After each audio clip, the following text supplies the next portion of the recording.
it's also a defense mechanism to just not feel that pain, because there is no reason, there's no explanation as to why. So if you start to lose faith in, and start to really question those things, then, I really just feel that everything falls apart and you can't go down that path.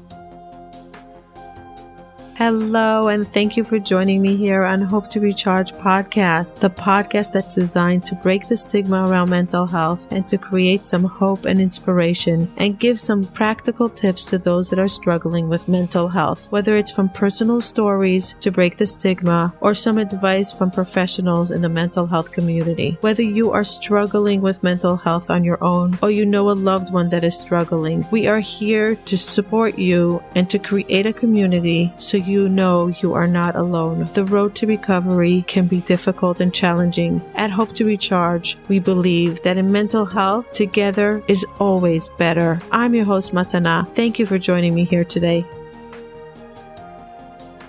Today's episode is sponsored by BetterHelp.com. Are you looking for online therapy? Are you stuck at home like everyone else? High stress, high anxiety, worried about the future, trying to navigate everything, have a lot of worries, have a lot of emotional roller coaster rides up and down, just like me. BetterHelp.com is one phone call away, one Zoom call away, one text away. It's an online platform for therapy. It's so perfect for now, for coronavirus, for what people are going through now. We can reach out and get the perfect therapist that meets our needs. Don't wait. Check them out. See if you can find somebody. Don't struggle. They're so affordable. They are so affordable. You're sitting at home. Every therapist is working online now. Reach out and get help you need. If you are struggling, don't struggle in silence. I am so grateful that they are giving us 10% off the first month so you can get affordable access to therapy. Go to betterhelp.com/hope to recharge. betterhelp.com/hope to recharge. Start your wellness, get help, get support you need. Hello, and thank you for joining me here on Hope to Recharge podcast. I'm taking a breath. Yes, hello. Hi. Say hello. Say hello. This is a unique episode because I have two guests, sisters. One is Rachel and one is Sarina. I am very emotional now, and thank God I had a few minutes to get the technology going so I could catch my breath and my emotions and literally stop shaking, because this episode is something that I was building up for in my mind for, I think, over 9 months. I didn't tell this to the girls. I'm going to tell you why. So who are these beautiful faces, humans, souls that I'm speaking to? Rachel and Sarina are little girls in my mind, but adults now. I met them when I was in Hong Kong 25 years ago, something like that, 20 plus years ago. And Rachel was 5 or 6. Sarina was less than 3. I want to say 2.5. And Rachel was in Shulamit's class. Shulamit was my friend that came with me to Hong Kong for the year to teach in the Jewish school there. And I was Sarina's teacher. One of the things, the gifts that I got from the year in Hong Kong, it was one of the hardest years of my life, really the hardest years of my life, because the cultural difference was so extreme, and that we had moments of loneliness and the moments of a lot of confusion with just being reborn and finding ourselves. But one of the greatest gifts that I got from Hong Kong were the friends. My audience knows this because I talk about Holly a lot. The person that I feel like was my biggest treasure walking away from Hong Kong was Holly. So I want to give a little bit of a background on Holly, and then we're going to deep dive into this episode and why we're having this episode. So Holly was a mom of these two beautiful women. She grew up in New York, moved to Hong Kong when was it in her 40s that she moved to Hong Kong? She was 38. Right. She was living in Manhattan, the big life. She got married, moved to have two beautiful daughters. And her whole life was her daughters, was her family. Literally her whole life. If they were happy, she was happy. She just lived for her daughters. And I've never experienced something like that. I've never seen that. And another thing about Holly, she was always gracious, giving. She was living for love. She was living for giving. She was living in comfort with others' comfort. She always put some other people first And she's like, oh, everything was okay. It's okay. Everything's going to be okay. She had this bright red lipstick all the time and high heels in every single color. She was fun. She was alive. She was vibrant. She loved to travel. She loved living life. And even when people were living life differently, and this is something that I learned from Holly, when people lived differently than her, she never judged them. It was always accepting them the way they are, but being so comfortable with who she was and never clashing. Maybe in her heart she was, but she never showed it. She had so much respect to others, even though they were so vastly different than her. And one of the things that I remember about Holly was that when it came to the Orthodox tradition, she was less traditional than her husband and children, but she did everything to show up for the comfort of the others. You want me to take you to synagogue? I'll take you. Even if I don't go in, I'll stay here, wait outside. When you're ready, you'll come. You want to go for 5 minutes? I'll take you for 5 minutes. You want to go late? I'll take you late. Whatever you want. That's okay. That's okay. And I remember living in, like, I was so young and naive then. And by me, I came from a very black and white. This is what we do. This is the family thing. It was like, this is the way we roll. By her, we roll with what is comfortable for others. And that was one of the things that I picked up from Holly, was this understanding that it's not about me. It's about being comfortable with who I am, to let others be comfortable with who they are. And we can still be friends, even though we don't share the same views on life or the same way we lead life. Her heart was bigger than the universe, bigger than the universe. She led with love, giving, giving, giving, giving, giving, giving. Like literally non-stop giving. And when we needed a place to move into, when our home for some reason didn't work out, we had to change. It's a whole thing that I'm not getting into. She's like, just come to us. I'm like, what? Really? She's like, yeah. And she set up the room with the 2 Japanese robes. And she said, this is your home. Take whatever you want anytime. Your home is my home. She nurtured, we felt like queens in your home. Like queens. You were so little, you don't even know. But she treated us like we've never treated her like that, with silk gloves. But then I realized she's doing this for everyone. I thought I was unique. But then I realized this is how she shows up in the world. She just shows up like this. So let's fast forward. Every time I got married, I moved to America, and we would be in touch after Hong Kong. We would go back to visit. We stayed by Holly and her family. She always welcomed us and made us feel special. And then she would come travel to New York when I moved to New York. And then Holly got sick. And that's when everything went, like, broke my heart, just broke my heart, because I was so far away. I heard only later on in life, like I don't even know how long she was battling cancer, but I only found out after she didn't even look like herself anymore. And I think as I'm talking now, I'm realizing the reason why I don't have closure is because I didn't see it. As I'm talking now, I'm realizing, like, why am I having such a hard time grieving Holly's loss? Like, why am I not moving forward from it? Why am I still dreaming that she's alive and she's here? And I think it's because I didn't see that transition.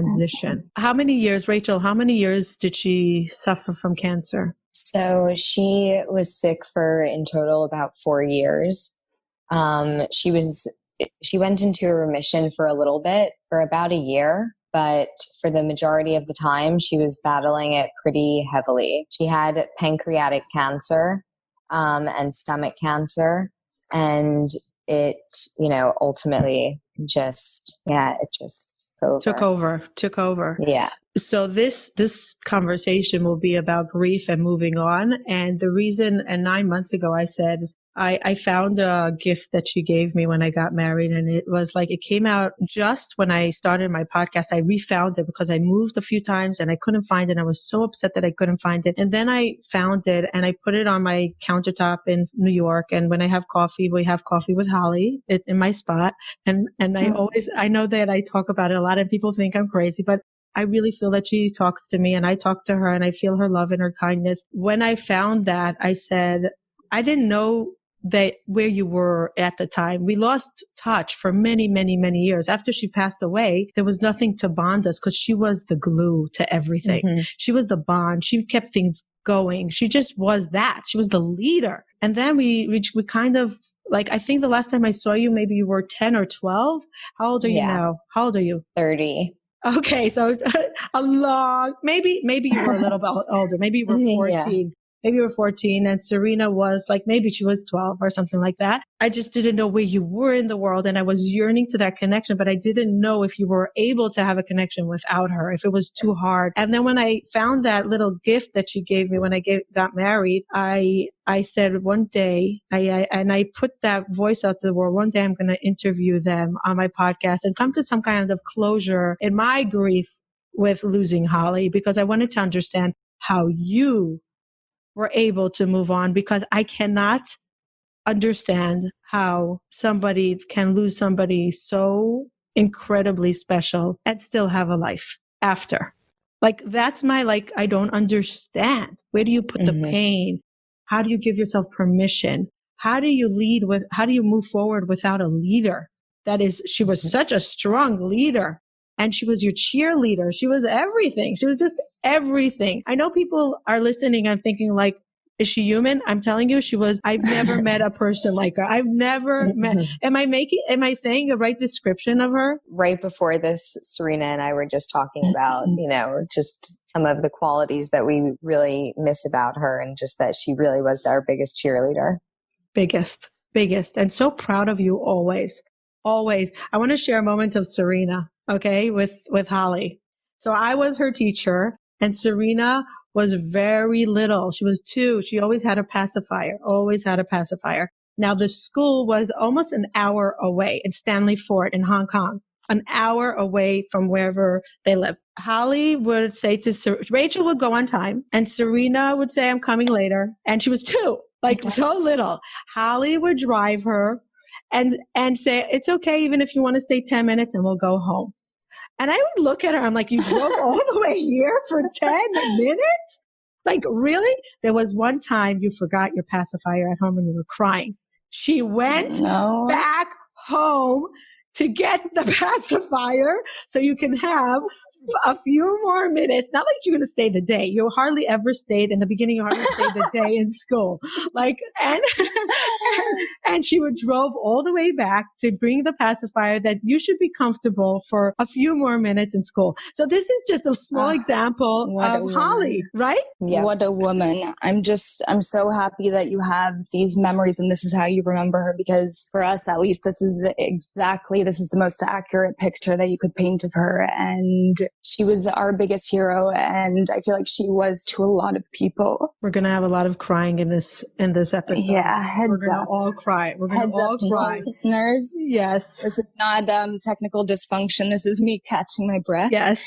But yeah, exactly. So I actually also, as young as I was, I really have those memories as well of, school was such a long and windy road away that I would also get car sick going to school. So mom would be like, oh, honey, you don't need to go to school. She would let me off just because I was going to get sick on the way there. And, she would also just love to honestly just take us out of school just to spend the day with us. And she would call them, she was very ahead of her time, we always say, and she would call them mental health days.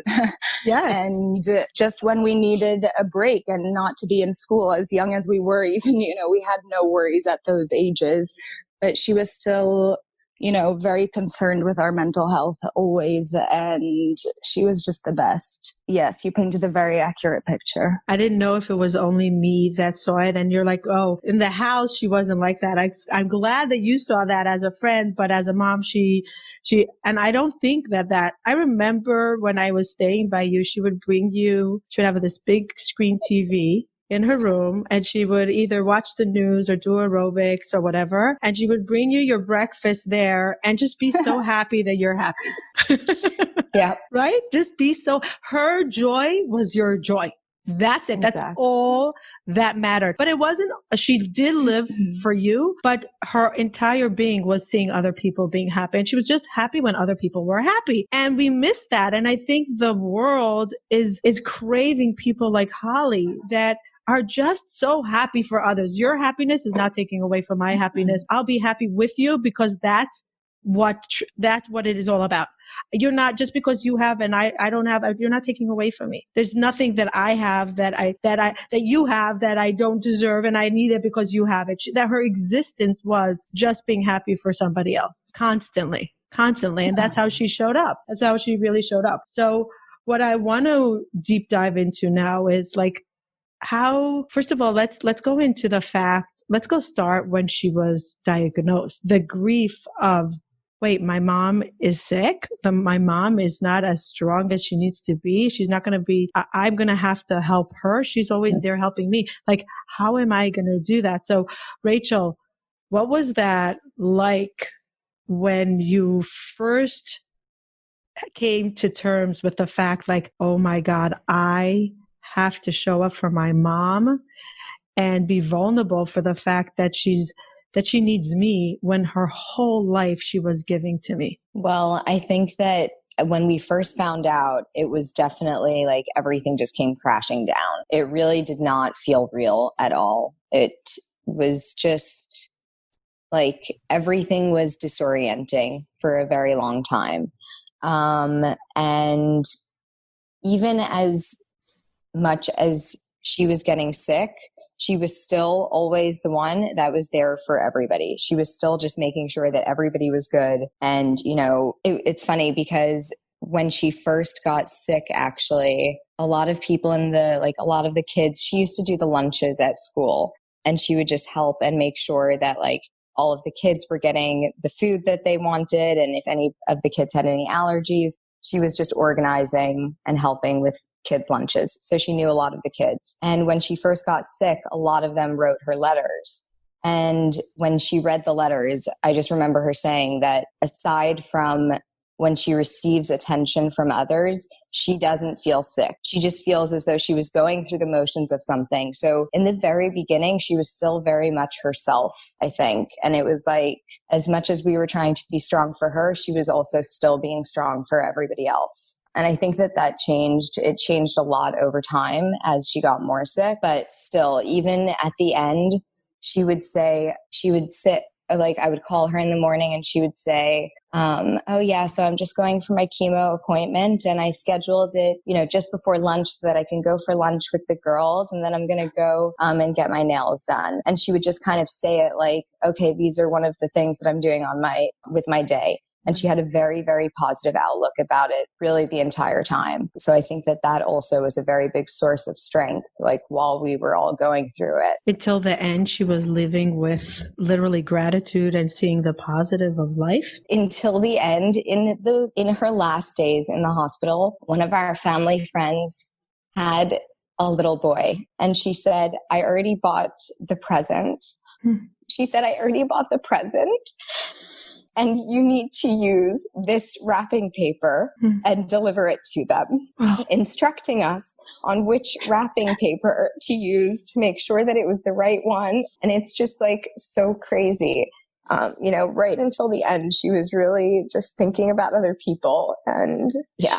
She never gave up she never said it's about me. Never. Yeah, no, it's really crazy. She really didn't. Sarina, I feel like I missed out on that period of her going through the painful time and seeing the decline. And I remember people sending me pictures, and this picture can't leave my mind, of her birthday party. She didn't have hair. She wore a hat. They put her hat to wear, and she was so bloated from medication and stuff. And I'm like, is this Holly? And she still had the red lipstick. So that's how I knew it was Holly, because she still had the red lipstick and she was smiling. Sarina, I'm asking you for advice for me. How do you remove those images of the pain and the suffering that you saw your cheerleader, your hero, your mentor for life, your best friend? She was literally your best friend.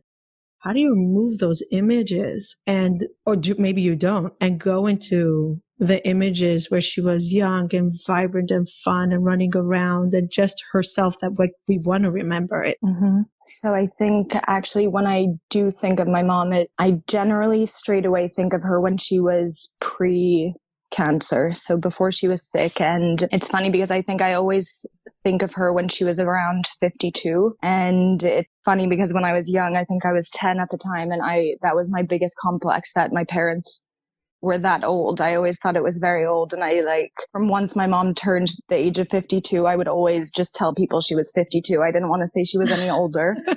And I don't know if it has anything to do with that, but now when I think of her, I just always think of her when she was her glowing self and she was healthy and so vibrant. And of course I do get the images and flashbacks and the difficult, dark images of, when she was suffering and when she was sick. And like you said, she became so frail at the end. And I just remember hugging her. I remember this one specific time when I went to hug her, and I could feel her spine and all of her ribs and all of the bones.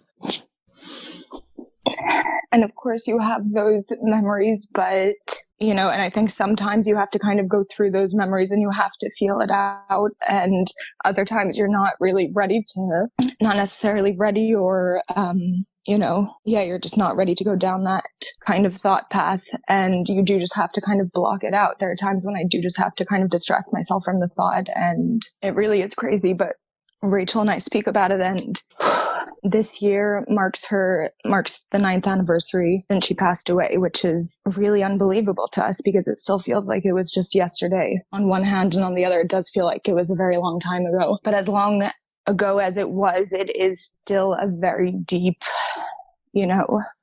pain and grief. And I think, this is what we speak about, that the kind of surface level of the pain goes away. It doesn't get easier, I think actually as the years go on, it happens to get harder, as crazy as that is. But you just have to take those memories as they come, take each thought as it comes, and very difficult. I really don't have, I don't know if I have the answers. I still am trying to figure it out myself. Yeah, you do have the answer of saying, like, when they come, you decide if you want to deal with it or you want to replace it. And it's not living in denial. It's saying right now, I can't deal with the pain that is coming up, imagining and reliving that nightmare. And it's not like I have my mother that's healthy and well that I can go and give her a hug now. I don't have that now. That is the hardest part. So I'm understanding that time is not something that really heals. It just gets different, right, Rachel? The pain just like changes sizes, times, perspective. It's not like it goes away. Yeah, absolutely. I would say that as Sarina mentioned, the pain becomes different when it's so early on. You're so raw and everything is just disorienting. And you're kind of just going through the motions of everyday life. But every single little thing that you do, just reminds you of the situation. And it's kind of just a shock over and over again. Right. And, as time passes, that feeling of shock over and over again, definitely, that wears off a little bit. I think that there are still days now where sometimes I'm like, oh, I want to tell mom this. And it's just very weird to have that feeling, still that, you want to go and tell them something. And I think that that's the part where time really doesn't heal, because every single milestone that you go through in life, every single, not only sad times, but happy times, you really just feel it that much more so. And, you just want them there to share it. And it's just very difficult. Even years later. Yeah, it's not like, okay, I'm okay not sharing with her anymore. It's never okay. It never feels right that she's not around. Exactly. Yeah. So Sarina, I look at you and you look like her. Something about Rachel is like her, but you're, I don't know why. Am I the only one that says it, that you're like Holly? You're the second Holly? I think people are very half-half. We always get different responses, but to me, I see my mom and Rachel completely. In the And I think looks or the personality? I think Rachel got her looks and I got her personality more. But when I see her, we'll send you a photo side by side. But I mean, when my mom was in high school, she looks exactly like Rachel does now. It's crazy. Craziest thing. They could be twins. Because I see Rachel very much like your dad, like that Middle Eastern look, right? Yeah, that's what it's really half and half. People go both ways. Yeah, but you definitely got her heart. You definitely got her heart. But you know what? Your father has also a huge heart, and that's why they were best friends, right? They were best friends. They so complemented each other. It was just like, it was so nice to see. I know that I was so young then, and I probably didn't see a lot and I didn't understand a lot, but there was something so together and united in the goals in life of creating a family, bringing love, support. There was something very together, and they really complemented each other. One of the things that I learned from Holly was the importance of family, that family comes first. And when someone really leads with that, and then they disappear, they're no longer there. And not only that, they teach, we will always be there for you. We are going to be your cheerleader. We're going to make things work out even when it doesn't feel good. We're going to try to help you either feel good or help it work out. We'll be there. What happens when that person, I'm asking you, Sarina, now, what happens when that shield, it's like a protective shield, disappears, and we're like, wait, 1 second, can we stand alone? Oh my God, I'm going to fall down. I can't do this alone. I can't do life alone. No, I can't. So when she started getting sick and we realized that she might not stay with us forever, and slowly she was deteriorating, did you believe you'll be able to survive without her? I don't think that I ever, in all of those years of thinking like that, I don't think I ever actually considered what it would be like when she was gone. So I, of course, always, imagine that was what it was leading up to, because it was 4 years of, sickness and in and out of the hospitals. And that's kind of what was expected, even though she was fighting through it, and she, did have her stronger times, and she was always positive through the whole thing. So you kind of believe that, okay, maybe she is going to get better and maybe she will survive this. But, especially with stomach cancer,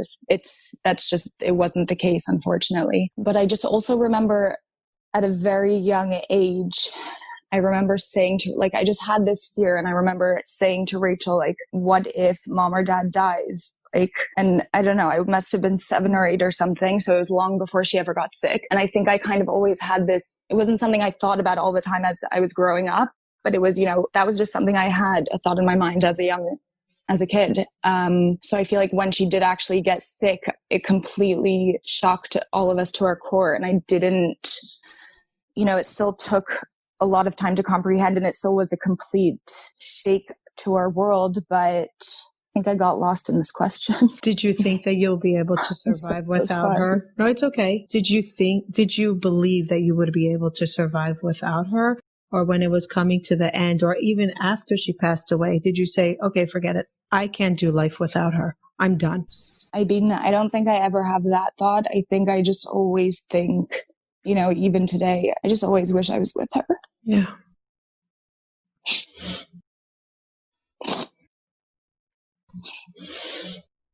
Yeah. Wish that there was a magic wand to just bring her back, and you're wishing this horrible nightmare, and you're going to wake up and she's going to be there. But I don't, I suppose there were those thoughts of, how can I possibly survive without her? And, still today, I do wish there was a handbook or something on how you're supposed to do things and how you're supposed to do life and all of these things. And I do think, she would have been our biggest source of discussion just about our lives. And, she would have been so involved, and we would have had, so much guidance from her. And that's just something that's still so missing. And today, you say you speak to her, we speak to her all the time. Yeah. I think part of our strength to continue is knowing that just her body left us and she's still here, because the thought of her not being a part of us is just too difficult. It's just too difficult. And I really believe that she's here. I really believe that it's just us not seeing her body, but her spirit is here. Her energy is here.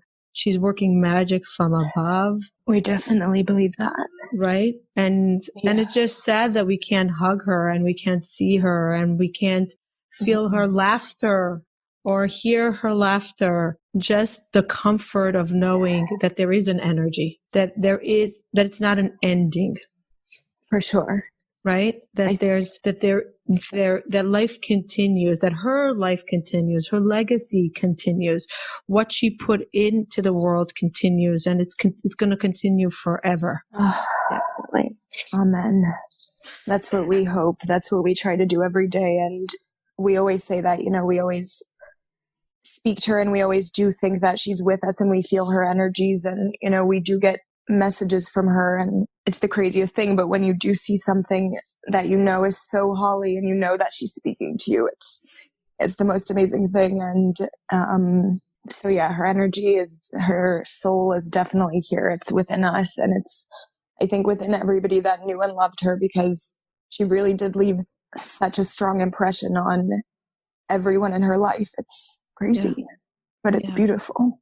Yeah. It's really beautiful. It was a life well lived and full of impact, even though it was so short. Rachel, I want to ask you, when we're going down this spirituality path of believing that she's still existent, like she's still there, her voice is still there, she's still working magic. And you're seeing, as Sarina said, you see that her visit through clues. If it's, I don't know if you ever had a dream or you saw red lipstick and a red lipstick on a cute, tall lady with high heels. You're like, oh, there's mom laughing and smiling at me. There's mom.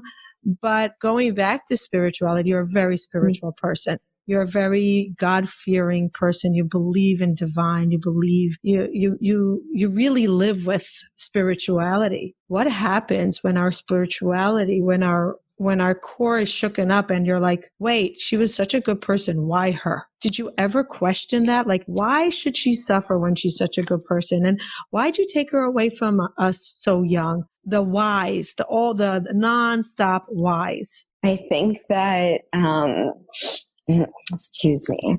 But I think that the whys are a question that always pop into your head. That's just natural for that to happen.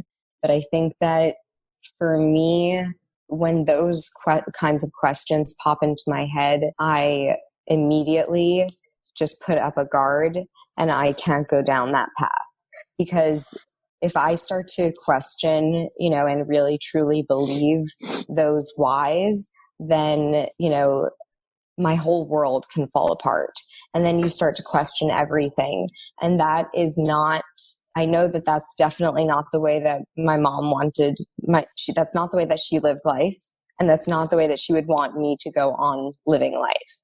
And so I think that it's also a defense mechanism to just not feel that pain, because there is no reason, there's no explanation as to why. So if you start to lose faith in, and start to really question those things, then, I really just feel that everything falls apart and you can't go down that path.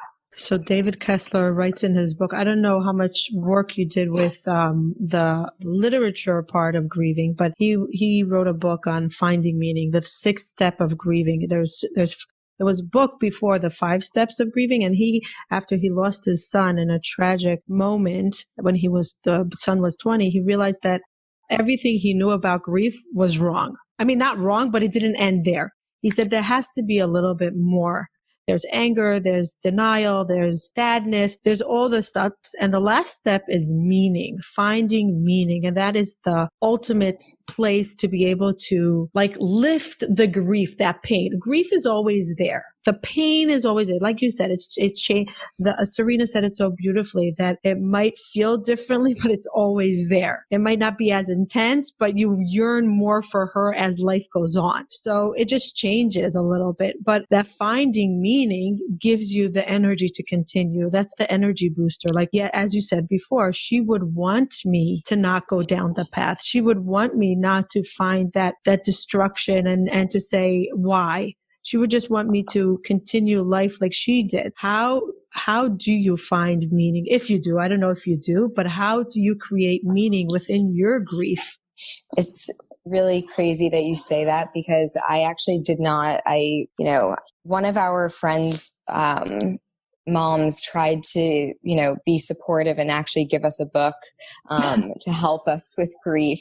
And neither Sarina nor I could even bring ourselves to read it. Right. It was just like, at the time, for me, grief was a very, very personal experience. And I actually did not want to know anything about anybody else's experiences, because it scared me. I just wanted to feel what I was feeling. And, that was it. But you saying that, the sixth step is finding meaning is really funny, because it really comes full circle, because, Sarina started this company that is really inspired by our mom, and I'll let her tell more about it. But, I really think that in going through grief, you really, really do need to find meaning and purpose in the future, because that's really the force that is able to continue driving you. If you're continuously looking at the past and just, thinking about what a loss we've experienced, then every single day is so heavy, and it's too much to carry with us every single day. Mm-hmm. But that being said, the spiritual side, I do still carry her with me every single day, but the positive things. And I try and keep that with me to move forward. Is there something specific that you choose in, like a ritual, a thought, a saying, something that is you're finding meaning in this process of grief? Like something that's like your little secret with mom, that you're continuing her legacy or something like that, something that's your bond with her? I think that Sarina and I are currently working on something that I think that for a long time, it was very difficult to find a place where we could really channel that energy and, work towards something where we were accepting of what has actually happened, and then put that towards something. And so I think that now we're finally able to do that. Sarina, you want to share about this takeover? The meaning that you created after 9 years of grief. And by the way, I just want to, before you're going to go into it, David Kessler does say you cannot find meaning right away. If you found meaning so fast, you didn't grieve. And the meaning, it has to be in steps. You have to find the meaning after you did all the other steps. Otherwise, it doesn't come full circle of like seeing the whole process evolve and get to some kind of a healing purpose that will lead you into the meaning that will continue in a healthy way. 9 years makes sense. It makes sense that it takes time to find that. What is it? Or even think, like you said, don't give me books on how to grieve. I want to grieve my own way. I want to feel my own way. I don't want to hear how anybody else does, because it's irrelevant. I know how I feel. I know how awful it is. And I want to live in that. I don't want to be inspired. I don't want to change. I want to be in the now.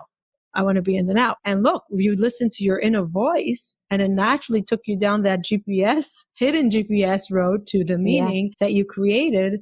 Well, and I want to hear now from Sarina, what is this thing that you created in her memory? So as you described her before, I said it was really the most on point description. And Holly really was just a person who lived to spread happiness, make people feel good, do things for others. She was always constantly doing things for others, no matter how big or small that thing was. And so to try and continue her legacy as best as we can, she was such a powerful force, and we don't ever want that energy to leave our lives. So, we've kind of made it our mission to continue that legacy. And basically everything about this company has come from inspiration from our mom. So our brand is the Board of Directors, otherwise known as the BOD. And we make limited edition jumpsuits, which is basically modeled off of one of my mom's favorite jumpsuits that she lived in, day in and day out. And it's just the most comfortable thing. So she lived by, and what our ethos is feel good, do good. So everything from, the moment you put on this jumpsuit, you feel so amazing in it. from, that most kind of shallow, if you want to say, perspective. You just feel amazing wearing the clothes. So that's kind of the first level. We try to instill do good into everything that we do. So, in the smallest ways of giving back to our communities or doing good for ourselves and other people, whether that's the materials that we use, which are good for the environment, or our hang tags, which, you can plant and it will make yourself a little bouquet of flowers that will make yourself happy. We're just trying to do these little, feel good, do good things for people to spread the joy and to inspire people to take positive action. So, in whatever way that may be to them, everybody has, a different fight they're fighting for. And we're not trying to tell you what to care about, but we want to inspire you to first, one, do good for yourself, feel good about yourself and your life and what you're doing, and then kind of pay it forward and move that action forward and spread the joy, and let's save this world together. No one's seeing my reaction because I can't see the video, but like my mouth is wide open. First of all, I didn't know. Rachel told me that you're working on something. That it was a jumpsuit. I had no idea the meaning. I didn't know anything about it besides the fact that she told me a week ago that we're launching something in her name. And I'm like, oh my gosh, so perfect. Like, yes, this is when we're going to do the podcast, when you're launching something in her memory. But as you're describing it, I'm like, I'm visualizing her smile, clapping, standing with standing ovation, clapping and cheering you on and saying, yes, yes, yes, yes. And why am I saying that? This is so full circle. Now, everybody knows, my audience knows, I don't plan my shows. Like, all I know is who I'm going to have and when the conversation evolves. There's no planned questions. And I also I don't lead with, this is the conversation I want to, this is like the target that I want to get to. I just give the topic. What is so crazy what you just said. The topic of the month of June on Hope to Recharge is self-love. And I believe, yes, and we're the last one is next week, and then this episode is airing the week after. Oh. And I believe, and this is why I devoted a whole month on Hope to Recharge to Self Month. No one can give if they don't love themselves. You're going to get resentful. You're going to hate yourself. You're going to hate the world. You're going to judge the world. And one of the things that Holly knew so well was boundaries with a smile, right? Boundaries with a smile. She knew what she needed. No one stepped over her. No one took advantage of her. No one. And not because she was a shrew. It was because she led with elegance of what works for her and what doesn't work for her. She knew that when she nurtures herself, when she takes care of herself, that's the biggest giving to the world. And look how she showed up to the world with giving and giving all the time. But as you said before, feel comfortable first physically. Listen to your soul. Listen to your body. Listen to your vibrations. It's not selfishness. It's the biggest kind of giving when you give to yourself so you can give to others. I can't believe that we are saying this because, oh my God, Holly's giving me a kiss now. You're saying to me that she's saying to me, I am giving you a sticker that's saying, yes, what you are preaching and teaching is what I believe. And that's why I showed up and that was my ability to show up in the world with giving because I cared about myself and it wasn't selfishness. She never looked selfish. Grief is universally one of the more powerful, intense emotions. Some people, whether due to trauma or conditions like borderline personality disorder, experience all of their emotions on the more intense end of the spectrum, which can be challenging without some support and guidance. For those who frequently experience emotional dysregulation or emotional sensitivity, there is an online dialectical behavior therapy skills solution. Dialectical behavior therapy skills, or DBT skills, are essentially emotional coping skills. Check out emotionallysensitive.com for more information. They have weekly online psychoeducational DBT skills groups attended by students around the globe and co-facilitated by a licensed DBT-trained therapist and a DBT-trained certified life coach who is in recovery from borderline personality disorder herself. Please visit emotionallysensitive.com to learn more and ask any questions you may have about their next program, which starts on July 27th. Enrollment closes at noon Pacific on Sunday, July 26th. Again, visit us at emotionallysensitive.com, and we hope to have you in class with us very soon. Rachel, I want to talk about that a little bit. I want to talk about her taking care of herself, yet giving unconditionally. It's such a hard balance. Sarina, I'm sorry. I feel like I'm not giving you the right space to cry, and I want to cry with you. No. I'll cry all over town. Don't worry. I feel like, I hope I'm not like being so rude that I'm like, I just Oh my feel gosh, like no. I'm taking Holly in now. Like I'm getting my dose of Holly. Oh my God. And I feel bad that that you're grieving her. I see like grieving her right now. Enjoy it. Get your dose of her. My dose of Holly while I'm ripping you apart to get any little bit. Give me a little bit more of Holly. Just give me. I'm being a little bit selfish now. So I hope I'm not being rude. That I'm not giving you your time to cry. No, this is the best. I could do this for hours. Okay. I just want my audience also to know that it's not. I might not be doing this properly because grief is something that is very hard for me. It's something that Holly is the only person that I really lost in my life, and I fear grief. I really fear grief, and the reason why I'm deep diving into grief is because I had such a fear of grief. I didn't know how if I ever lost a loved one in my family, like a parent or God forbid, the immediate circle, I will never survive. I really believe. So I had to start learning about it so I don't be afraid of it, so I can know that I can survive it. So this conversation is giving me energy to be okay, that grief will come one day because there is always grief in our life. It could be for a loved one. If it could be for a relationship, it could be for a lost dream. It could be for so many things, but we do grieve. So this is part of my healing from Holly and from moving forward to know that whatever happens, I will be okay, and it will take time and it will hurt, but I will be okay. Going back to my question of nature versus nurture, how do you nurture yourself, but at the same time give without resentment? And how did she do it so beautifully without anybody knowing? I think that something that she always exemplified was personal time. And she really, really valued and just made boundaries for herself. And she just never was doing something that she didn't want to be doing. So I think that everywhere that she was, she fully wanted to be there and she was excited to be there. And, that just showed. And so I think that because she was confident enough to, be doing what she wanted, I think she was able to really just to be present in the moments that she was there. How did she do that so clearly? Did she have a role model in her life that taught her that? I don't know. I think that for her, it actually probably was very much from within, because she really was the first person in her family to leave, home and to go to somewhere so far. And Hong Kong was so different.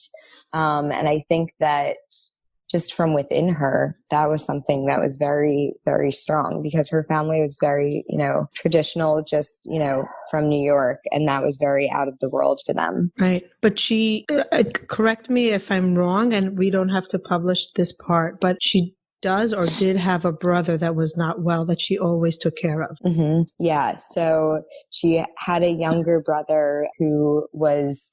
He was not well, and she was always taking care of him.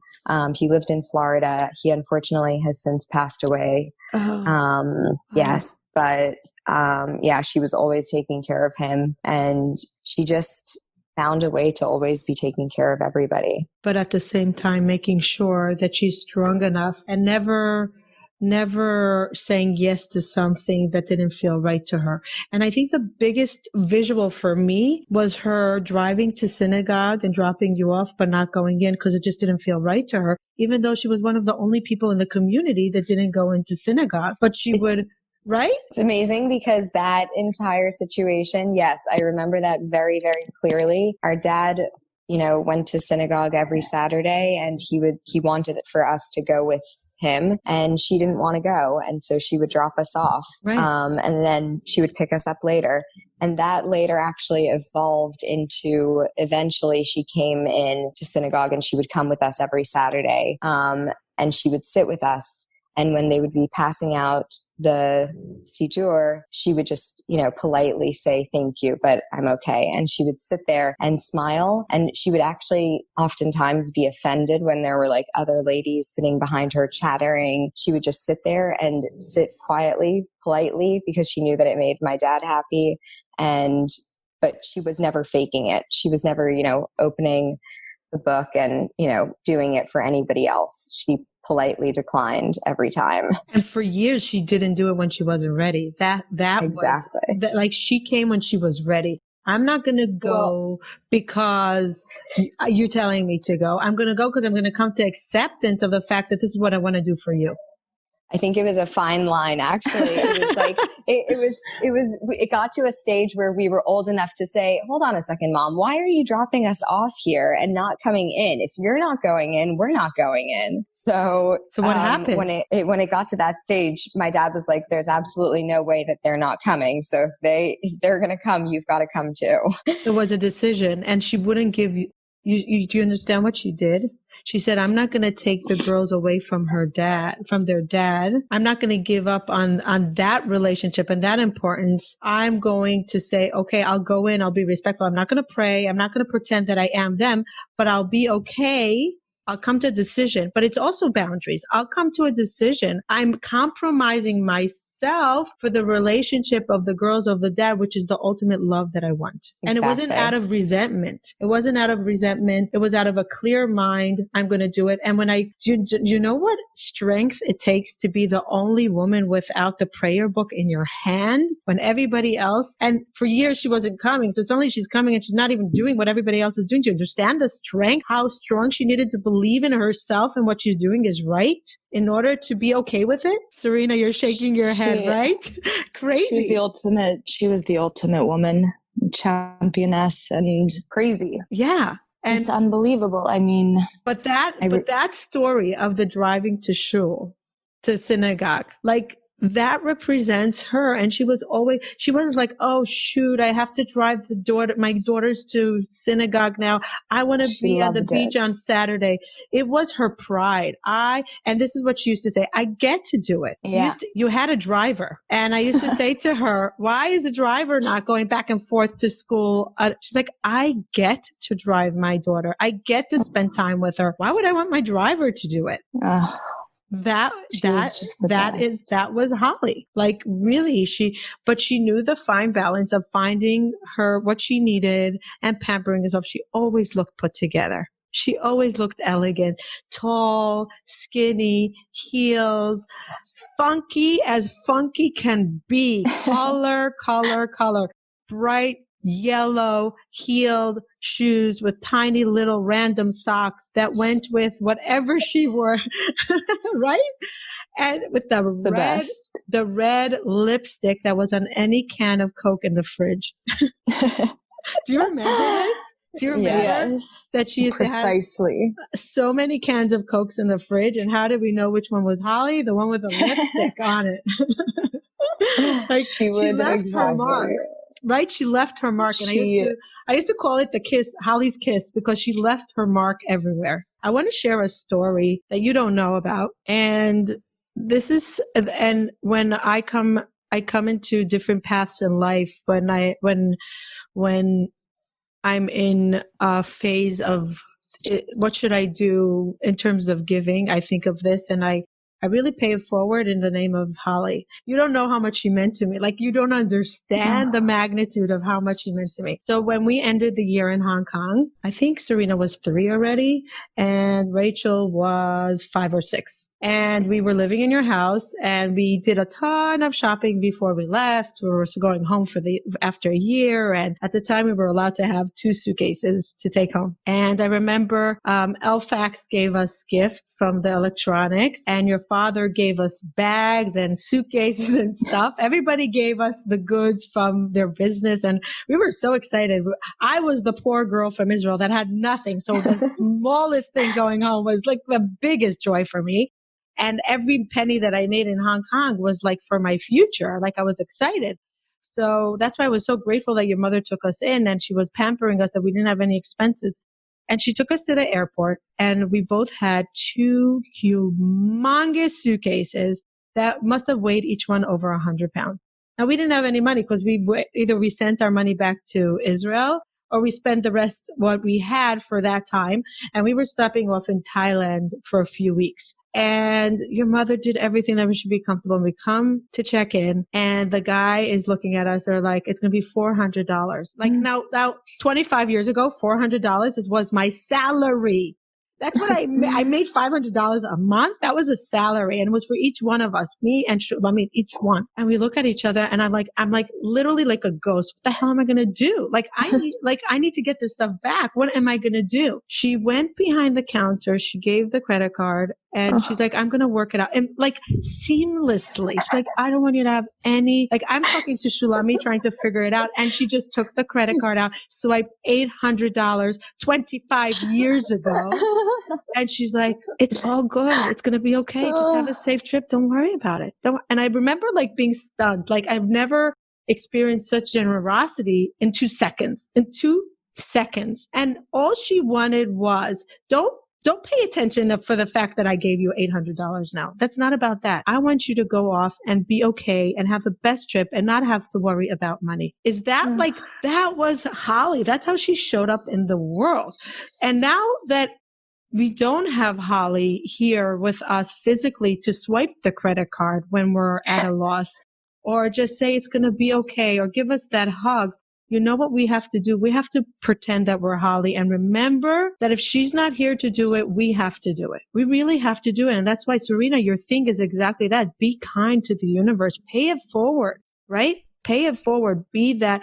Find the meaning in what she really, and I think if you took 200 people, everybody will give their little story of Holly, how she saved them in some kind of way with kindness, with giving, with love. That. And one of the pieces that's so hard for me is for me to move on is I don't have Holly anymore to tell me it's going to be okay. It's all good. What's going on with you? I miss that relationship. So coming back to you, Sarina, do you talk to her and get answers? Do you is part of your grieving looking for clues how she's answering, or you just let it out and that's therapeutic for you? Oh no, I'm trying to unlock all of the secrets of life through my mom's messages. Definitely. I mean, I speak to her all of the time and I definitely don't feel like I get, it's not an immediate service. I don't get answers in the same conversation, but I mean, a lot of the time when I talk to her, it's just, letting out whatever I need to and wishing that she was here to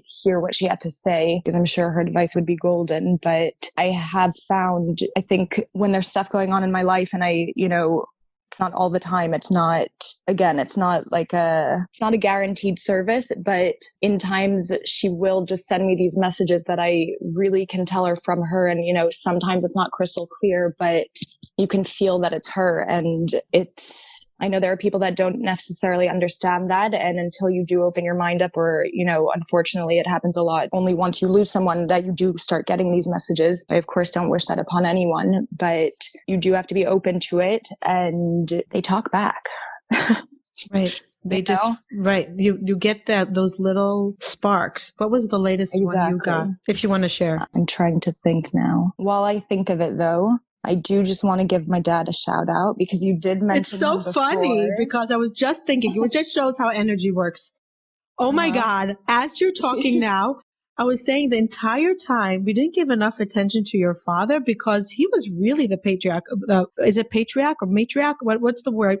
Patriarch. Yeah. Patriarch of the family. It really is. I was just thinking because it's about grief, we're talking about Holly, but Holly was who she was because Andre was there. I really believe that they were so together a match. We gave it in a few sentences. It's so funny that you brought it up now because as you were saying, I'm like, I think that we really didn't deep dive into how amazing he is. As much as Holly loved the girls. He was like the daddy, the everything daddy. It was all about their happiness still till today. Your happiness, 100%. your well-being, whatever you want. I'm here for you. I'll hold space for you. He used to travel a lot. I don't know if he still travels a lot, but when you were little, he used to travel a lot. And when he came home, he just wanted to be present with you on his lap all the time. That was what he was looking forward to as he walked through the door, to just have you guys on the lap. And I think that's why they were such a great match. They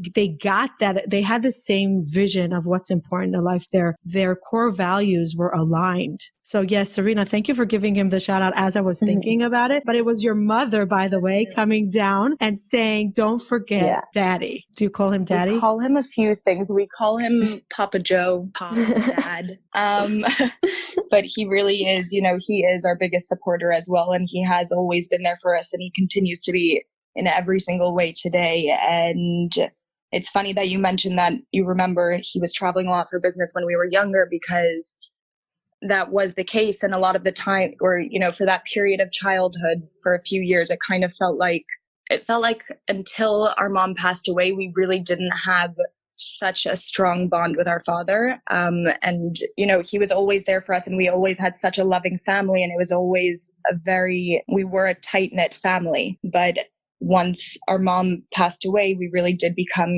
this unit, and we really did become so close. And he is the driving force behind our family, and he really does support and just give us the support and love that we need.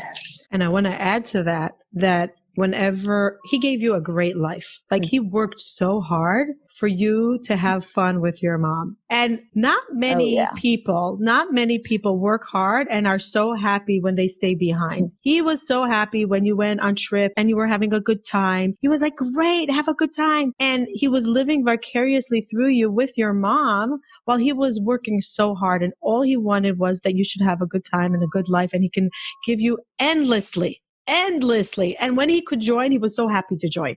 But he never was upset that he was never like, it's not fair. Why are they going? I'm the one that's working hard. They're going and I'm left behind in China working, which is a true unconditional love, right? Rachel, you're nodding. Yeah, absolutely. He really is the best. And he really does everything every single day for us in mind.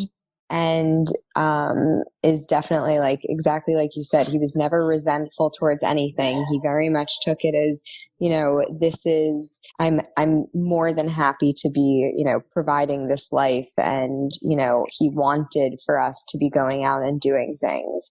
And it was never in a resentful way. It was really amazing and very supportive. And that's why they were such a great match. I actually thought that he won't survive her passing. I was afraid because in terms of his inner, he always smiled. Always smiled. And I'm like, God, don't take his smile away with Holly. Just don't do that. Don't do that. I was afraid that he's going to be a broken being that wouldn't be able to survive without her, because they were so united. Even though they were apart so much of their life because he was so busy working, they were one. And I was so nervous that he would fall apart. How did he not, Sarina? How did he not fall apart? I cannot tell you that, because I still wonder it today. And, we look up to our dad in so many different ways in our life, whether it's, personal or business, or how he is with other people. Just as much as we've said our mom was such a giver and always doing things for other people, our dad is very much the same in that way. He's just the strongest man. I still have one memory that I always replay in my mind is him going to visit my mom every single day at the hospital. And I'm happy you said about his smile, because he would just walk in and not wear any of his, fears, or he had to be the cheerleader for my mom, and he really was. And he would go in with his biggest smile and, tell her he loved her and just made her, tried to make her as comfortable as possible. But of course, once she died, he was broken. And that is also why we are very thankful that he did, find the woman and wife that he is with now, and that she is such a loving person. And, they do have a very similar kind of background and upbringing and understanding of life and tradition and Judaism.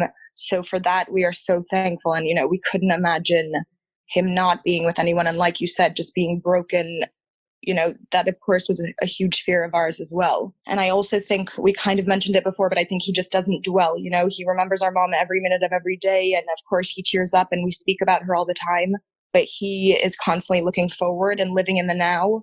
And he's an amazing example of how to kind of push forward. No matter what happens, he's always pushing forward, and you can never stop. So that's what he's taught us, I think. Yeah, one of the biggest things that I got out of the courses that I'm listening to on grief is that one of the hopes is that we don't live in the fear of living after death, that we allow ourselves to continue living and we allow ourselves to experience different joys in our lives, even though it might not be the same, but not feel guilty about it, but continue moving on with the same emotions in the name, in a way, in the name of the deceased, because that's what they would want. No one wants to take them into the grave with them. And when we don't continue living life, the happiness, the joy, creating moments, creating good, we're dying with them.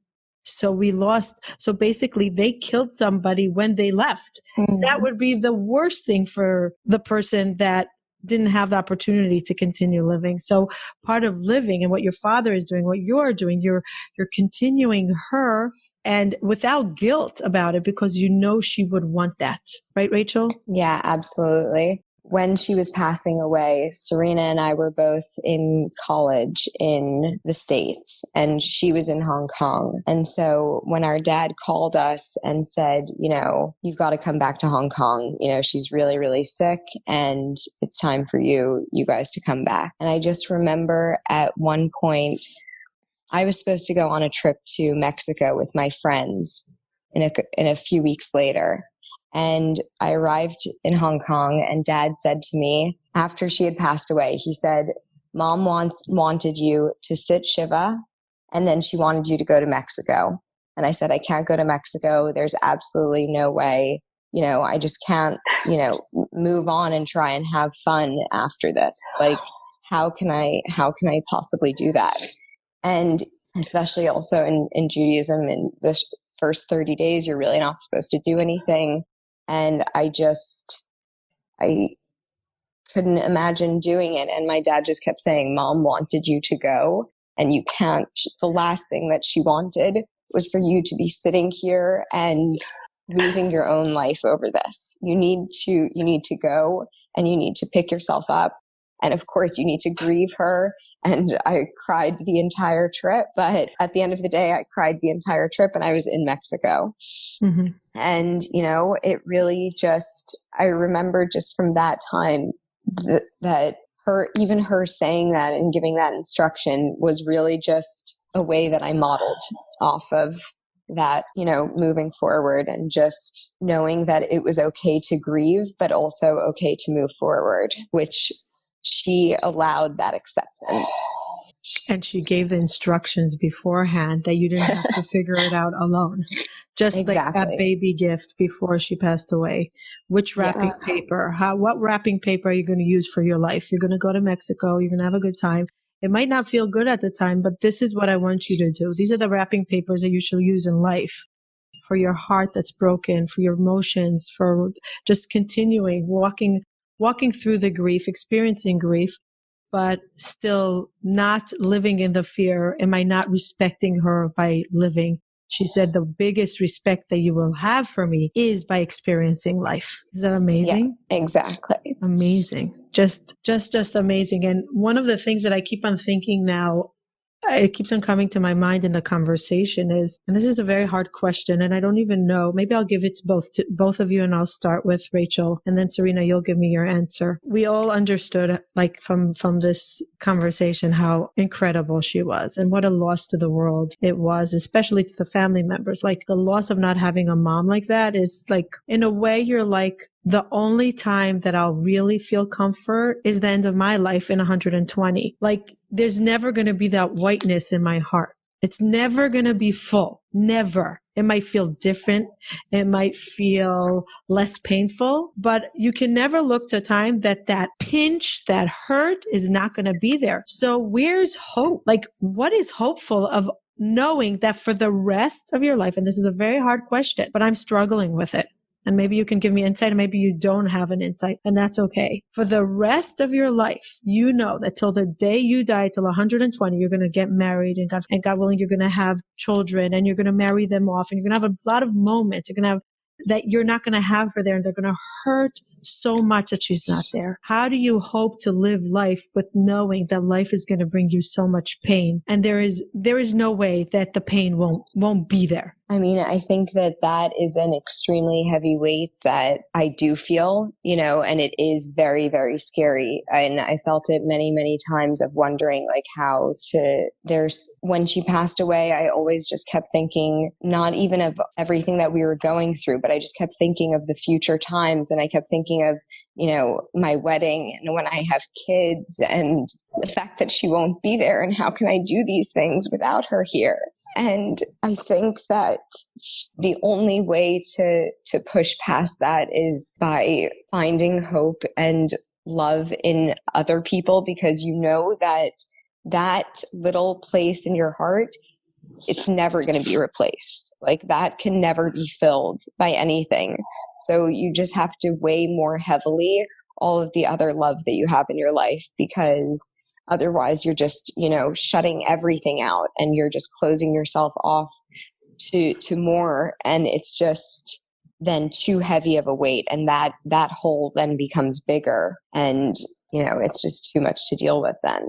So I think that the hope has to come from looking forward and having other people in your life that you do love and have a good relationship with. And focus on that.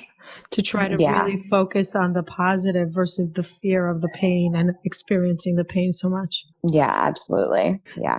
Do you also think that acceptance is a big component, that when we accept that this is the way it's going to be, it's a little bit comforting? I think that I've never really accepted it. It's just something that I still feel is still very shocking. And I'm still, there are definitely still times where I see somebody else going through a happy relationship or, a happy experience or something, and saying, our graduation, and saying, I wish that my mom were here, and, those kinds of things.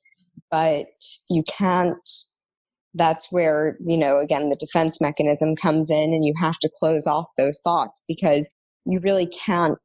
I think that leads me down a bad path.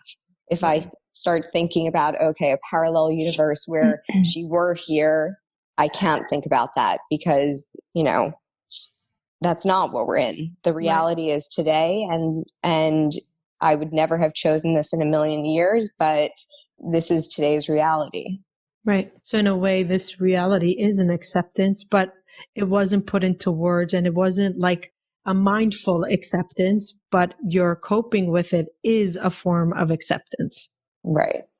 Yeah. Sarina, how do you do it? I agree with everything Rach said. And I think it's definitely acceptance, and it's also appreciation for, again, what we do, as hard as it is, because in those moments of, when you're depressed or whatever you're going through, and you kind of can't see the light, and all you want to do is kind of sulk in your own grief. And sometimes that is the right thing, I think. But I think you also need to turn to appreciation for what you do currently have. And I think it's also, I don't know if this is a positive thing to say, but it also comes out of fear a little bit, but not in a negative way, just because we have lived through losing the most important person in our life. And it's actually the second, for me, I've lost two of my main role models in our lives, which is my mother and our grandmother. It's literally watching them take their last breaths. And, you're kind of like, how will I ever, that completely changes you to your core. And how do you ever look at life the same? But I think that really turns to a motivation to really appreciate everything that we do have, because we see how precious life is, because we see that it really does end. I literally used to tell my grandmother that I thought she was never going to die, because I thought she was superhuman. I thought she was going to outlive all of us. And so it really actually surprised me when she passed away. But I think that really changed me in a way more than it did my mom's death, because I don't know. I think I just really started to see, you can lose your people very quickly, very instantly. And, there's no warning sometimes. Luckily with my mom, we did have warning and we were able to kind of prepare in some ways. But I think that you just have to appreciate what you have and just live every day to the fullest. And it took me a long time to circle back there, but there's the positive ending. Yeah. And I think the point that you're making is, don't look so far down the line because it's too dark. The tunnel is too dark.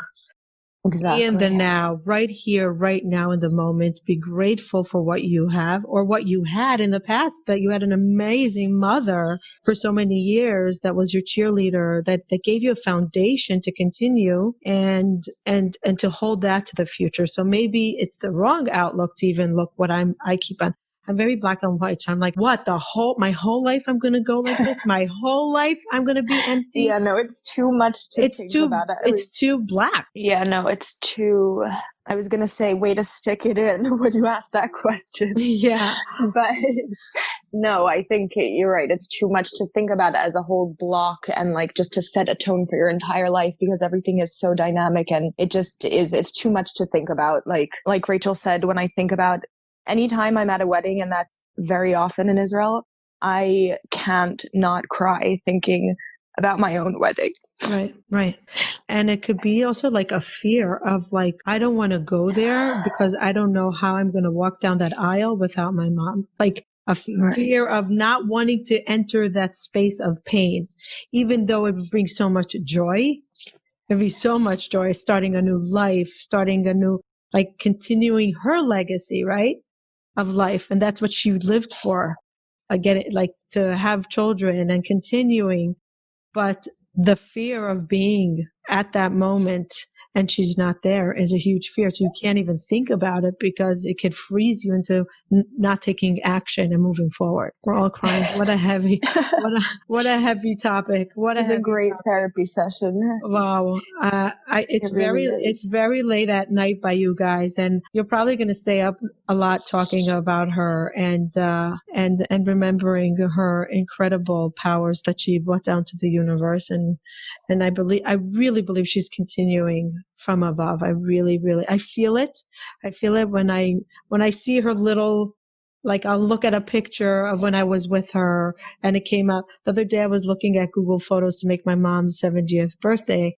And one of the first pictures was me and her with my baby. Oh, yes. So nice. And I'm like, oh, she's smiling at me. She's saying hi, because she was like a mom figure to me as well. Like she took care of me. She cared about me. And that little gift that she gave me was a Japanese, I think it was Chinese or Japanese like sculpture. And it was a handmade thing. It was like, it's gorgeous. And 2 fish in it stuck to the side. And it was glass. It's made out of glass and it's handmade. And the fish are side by side attached to the stone in midair. And her note said something to the fact of swim together, something like this. This is how your mother swim together, but make sure you know where you're swimming and it should always be in the right direction. Like something like that. Like, so like be together, but yourself, like be yourself, but together in the right direction. Right. And, and that's why when I drink my coffee with Holly, I look at it and I'm like, remember Holly's words, like make sure you're going in the right direction. Make sure you're sticking to your core values, and that family is the most important. There's nothing more important than family. Really nothing.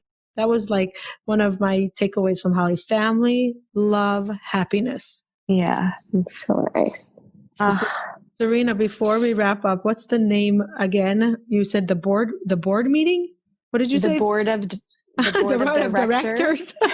The board of directors. It's funny because the origin of this is that my dad, Rachel, and I, we call ourselves the board meeting crew. Once my mom passed away again and we kind of became a force, that's what we call ourselves. So it kind of got spun off of that. But yes, the board of directors, the BOD. And is that what, so what's the logo, BOD?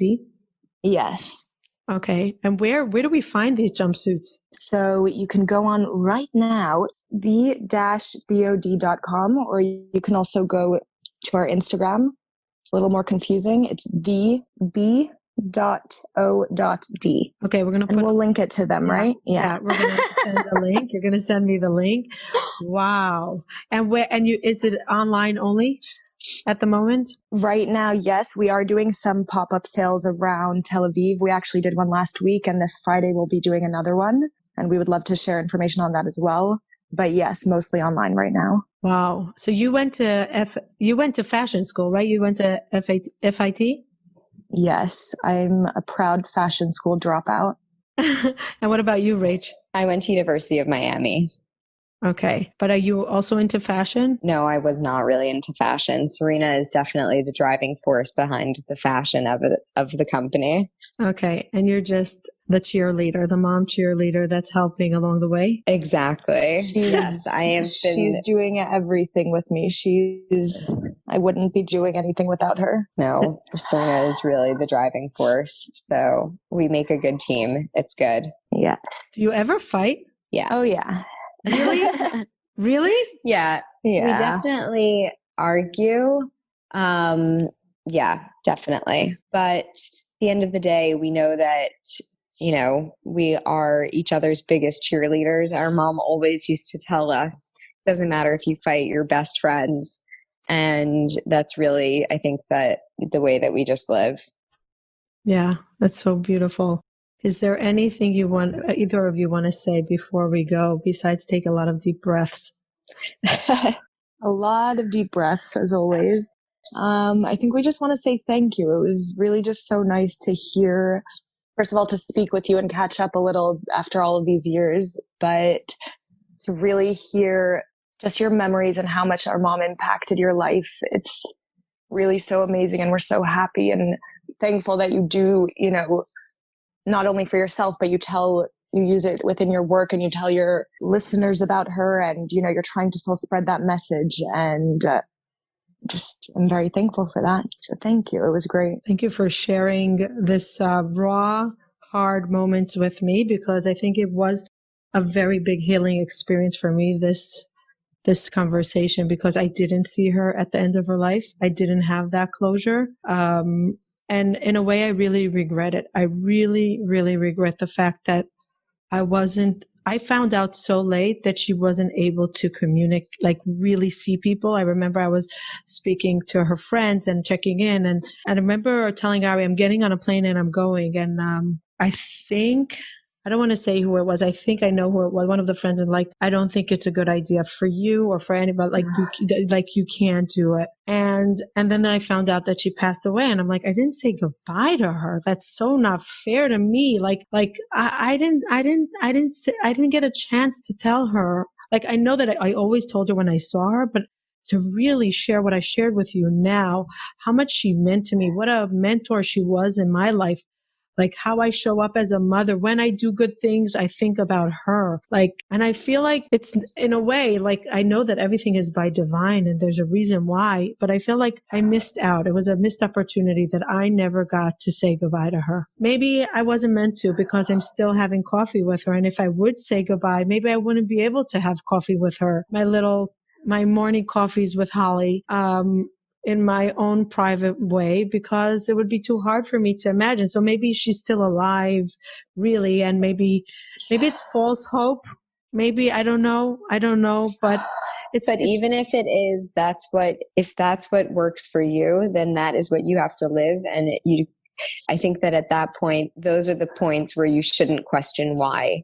If something is making you feel good and you're finding comfort in that, I don't think that those are the times that you should just enjoy it and, find gratification in it rather than asking why and hoping for more. Yeah.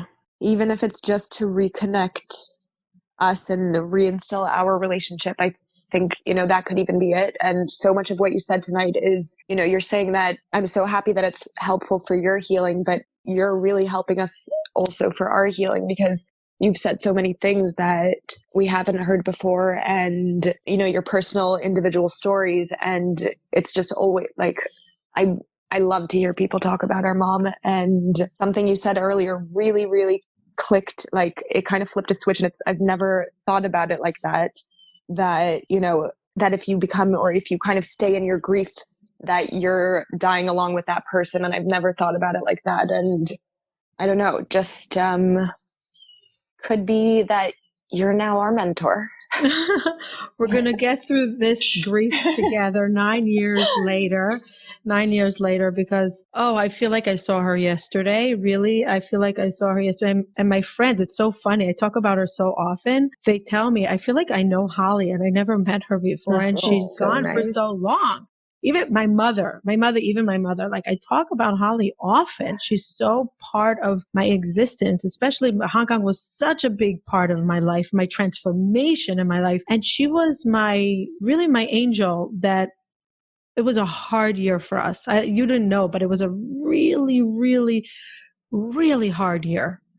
And when we moved into your house was the first time that we were able to breathe. Really breathe and be and feel loved and acceptance and unconditional love. And it's something that I can never say thank you enough to her. Like, you know how much I talk about gratitude. I talk about gratitude all the time, but sometimes you feel like no matter what you're going to do, it's never going to come close to the amount that you feel gratitude to that person. And that's what I feel. And I want to pay it forward to others and be that source of Holly in my home. And when people come into my house, open them with a full heart and accept them the way they are.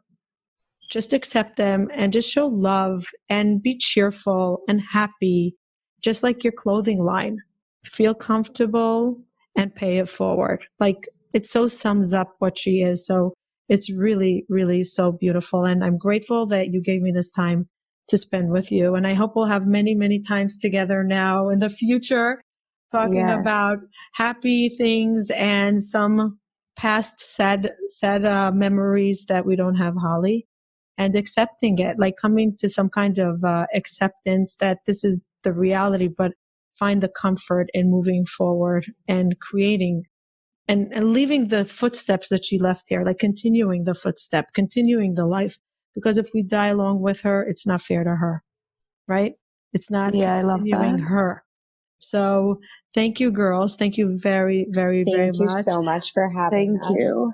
And we're going to share your Instagrams, both of you. Even though where do you mostly hang out? Now in Corona times, right in our apartment. But on social media,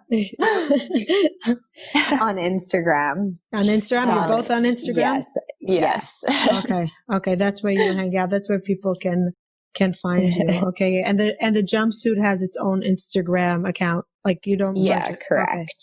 Okay, fine. Wonderful. Thank you again. Lots and love. Give your father my biggest, warmest regards. We will. All my love and all my gratitude. The gratitude that I have for your mom is equally to your dad. He invited me into his home, even though when he wasn't there, he gave that vessel of home for anybody that wanted to come the way. So he really, like, my gratitude is just as equal to him, if not even more, because he was the force behind the home. So really an unbelievable amount of gratitude to everyone. Thank you so much. This was great. I hope to talk again soon. This was awesome. Thank you, listeners. Speak with you soon. Yeah, I just want to tell the listeners, if you know anyone that's walking through grief, loss, heaviness, share this episode of really losing somebody that you can't fathom moving on without, but this gives you courage. And not only you'll move on, you'll find meaning and continue their legacy. And hopefully we'll be able to share much funner episodes in the future. But now it's all about grief and walking through the sadness, walking through the pain in order to heal. Because That's what it is. And a mental health together is better. And do what Holly does. Take mental health days. It's so funny that you say that because I do that with my kids all the time. And I didn't know that Oh she my called it mental gosh. health. Yeah. I'll say Yes. today is mental health day. We're taking off the day and I have different days. Exactly. Yeah. And I'm like, yeah, let's have fun. Who cares? And my friends make fun of me. Like, you just take them out of school. I'm like, yeah. Yeah. It's the best thing. Keep doing that. Yeah. Do it more even. Yeah. Anyway, thank you for listening and bye till next time. Thank you for joining us and taking the time to listen. I really appreciate it. Please hit the subscribe button so you can hear further episodes. If you are listening to us on iTunes, please leave feedback and ratings below. Let us know if there's any topic that you would like to hear from us in the future. Bye till next time.